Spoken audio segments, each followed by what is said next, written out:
Good morning, all dear students.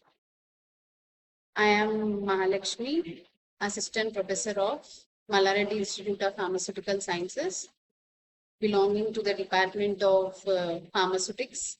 Today, I am going to tell about the topic kinetics and drug stability.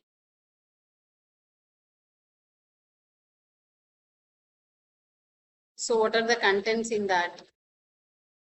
Basic introduction, and in prior to that, I am telling about zero order kinetics, the derivation of zero order kinetics, half-life, shelf life, followed by the references.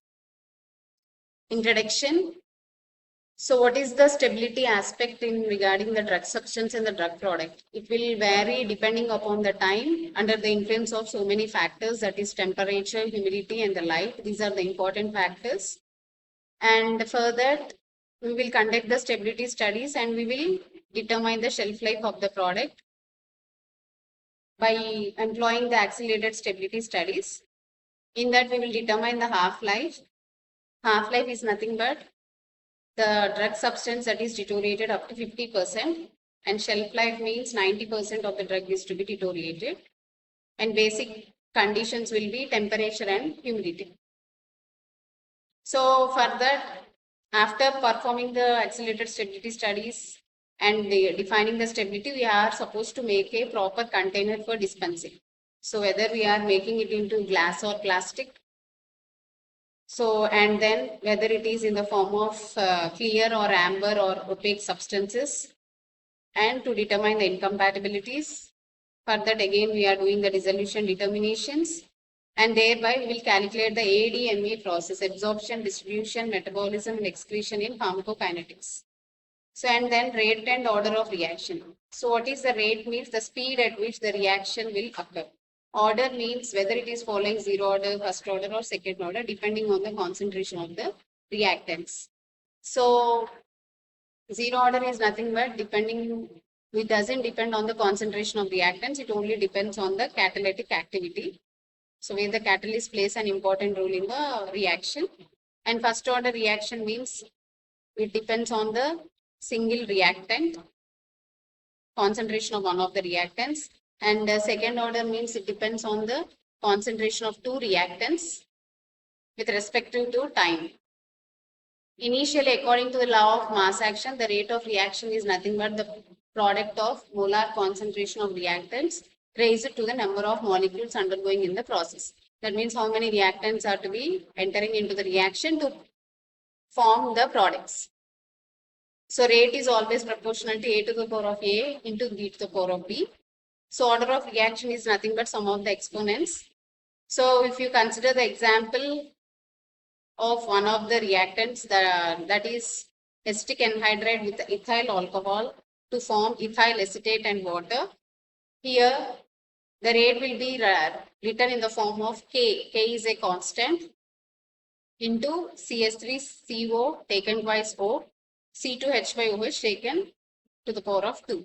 So here the order for acetate ion is first order and for ethanol is second order, because two molecules are interacted in the reaction. Two molecules of ethanol and one molecule of acetate.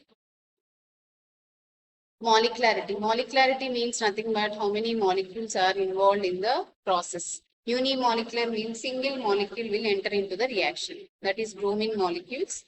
And whereas bimolecular means hydrogen and iodine. Two molecules are there to form the hydrogen iodide.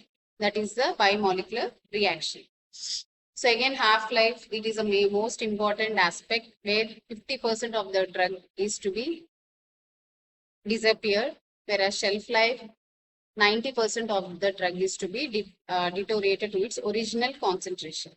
So thereby we will have the expiration date of the final dosage form by means of applying the stability studies. That is the main thing involved in this kinetics. So in that, mainly the derivation of zero order kinetics. So in that, zero order means it is nothing but independent of the rate of concentration with respect to time. So dC by dt is equal to minus K0. So K0 means zero order rate constant. So after rearrangement of concentrations the dc is equal to minus k naught into dt, and we are supposed to apply integration on both sides with respect to initial concentration and the concentration at time t.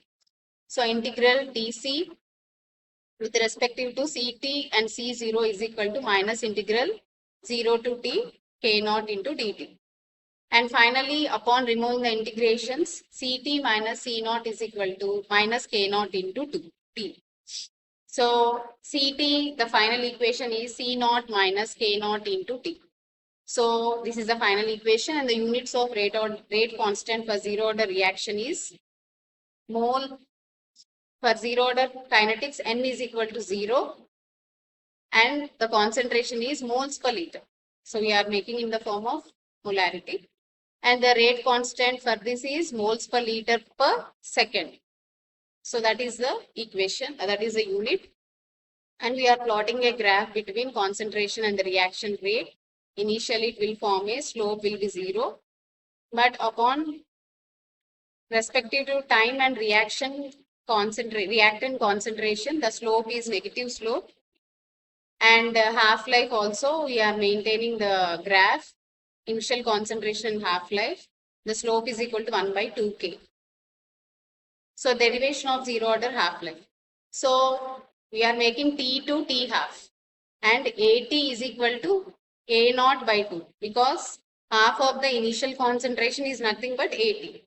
So when you substitute in that integrated rate law, AT is equal to A naught minus KT.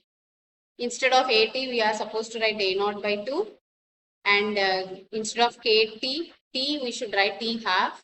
Upon rearranging, finally the equation will be T half is equal to A naught by 2K, and the units will be seconds, minutes or hours depending on the duration of the sample we are taking.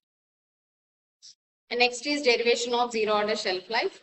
Here the shelf life is nothing but 10% of the drug is to be degraded in 10% of reactant to degrade means 90% will be initial concentration will remain deteriorated. So instead of T, you should write T in 90%, and instead of writing EA naught, we should write 0.9 A naught. So upon substituting and rearranging in the equation, finally the shelf life formula is T 90% is equal to 0.1 into A naught by K.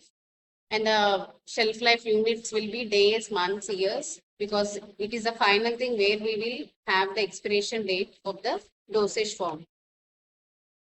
And what are the examples where zero order reaction will occur? That is, hydrogen and chlorine will use hydrogen chloride. And next, here mainly two nitrous oxide gives nitrogen plus oxygen in the form of catalyst. Mainly platinum will be undergoing the reaction. Again, ammonia in the presence of molybdenum or tungsten at high pressure gives nitrogen plus 3 molecules of hydrogen. And next, hydrogen iodide gives hydrogen plus iodine. All these reactions will be carried out in the presence of either platinum or molybdenum or tungsten or aurum, which acts as a catalyst. So the examples will be like that. So the factor will be, it doesn't depend on the speed of reaction. It mainly depends on the catalyst that will undergoing the reaction. That is the basic point in the zero order reaction. Why it is carried on? Because it is not depending on the concentration of reactants. And the references will be mainly the Lachman book will be the major importance in the theory of practice of industrial pharmacy. And next is the Westling's fabric, current concepts in pharmaceutical sciences. And next is Cartensen, the pharmaceutical systems. And next is Handbook of Stability Study, Moonba. And next is Connors, Chemical Stability of Pharmaceuticals. These are the books which will be included in this thing. And then thank you for the patient listening.